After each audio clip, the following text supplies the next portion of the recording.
We often get our clients asking how to get more reviews on Facebook and Google. Well, let's dive into how to get these automatically for you. Raise your hand if you've ever left a review for a business. Now put your hand down if it was a negative review. I'm guessing there aren't as many hands still up as we'd expect. Leaving a positive review after a good experience is a much rarer phenomenon than leaving a bad one after a negative experience. Howdy, this is Hannah from Neighbourhood, where we help brands find, sell and keep their people. Who doesn't enjoy the self-satisfied feeling that comes from letting loose a horribly over-the-top tirade on a company that let you down in some small way? It's a cathartic experience, I know. That being said, positive testimonials are one of the most important tools in a business arsenal, in a world where a word-of-mouth recommendation is worth its weight in gold when it comes to generating leads. If you're interested in squirreling away some of that gold for yourself, then keep watching to learn how we ensure those positive customer reviews just keep flowing. First off, let's talk about why this is important. First and foremost, people want to know that they're not being scammed or tricked into buying a product. And the easiest way to do this is by checking user reviews. This is even easier and more effective now that reviews can be placed on Google or Facebook, where a business doesn't have the power to affect them or hide any negative opinions.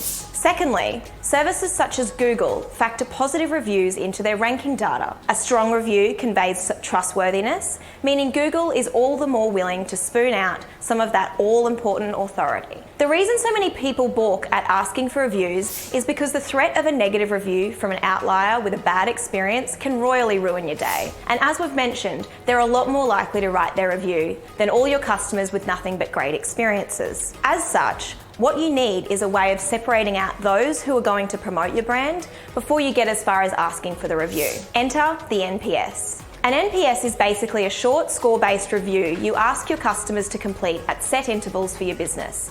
Importantly, it consists of only one question: would you recommend our service to others? An NPS lets you take a pulse check on whether or not your customers would be willing to promote you to friends and family, and is usually scored from 1 to 10. And it breaks down as this: 1 to 6, detractor. A detractor has had a bad experience and will not promote your business. 7 to 8, passive. A passive wasn't wowed, but also wasn't disappointed. They can probably be turned into a promoter with a little TLC. 9 to 10, promoter. Ideally, this is where you want all customers to sit, at a level where they would happily promote your brand for you. Each of these levels should trigger a different response in your system when received. At Neighbourhood, our responses break down as such. Detractor. In the event of someone giving us a 1 to 6, that is being a detractor, it's straight to battle stations. Sirens go off. People start shouting, "Fire!" It's all a bit hectic, to be honest. Immediately after submitting this score, the customer receives an email saying how sorry we are to hear about their negative experience, before they are contacted over the phone by our managing director to discuss in person, normally within minutes of their submission. The goal here is to fix the problem as soon as possible and, crucially, ensure that the disappointed customer doesn't have a chance to spread their negative experience publicly. Passive. A passive response, that's 7 or 8, isn't as urgent. They'll receive an immediate email iterating that we're disappointed that they didn't consider their experience perfect and asking what we could have done differently in order to get a 9 or a 10. If it's fixable in the short term, then absolutely fix it. But if the problem is deeper or harder to address, then it can probably be addressed a little down the track. But absolutely, acknowledgement of the concern is important here. Promoter. Now here is where we come to getting those killer reviews. If we receive a positive score of a 9 or 10, then invariably the customer has had a great experience with only the most minor of issues, if any. This means they'd probably give us a solid review if we ask them so we ask them.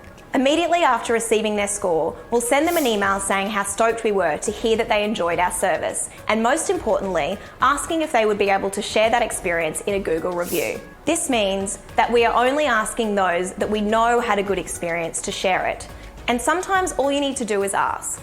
Once they've done that, ask if they can possibly do the same for any other review sites that are important to your business: Facebook, Yelp, and so on.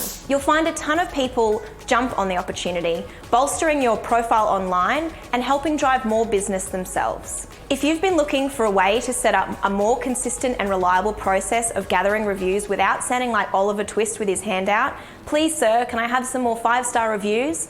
then you should absolutely get on to building out your own NPS-based review generator.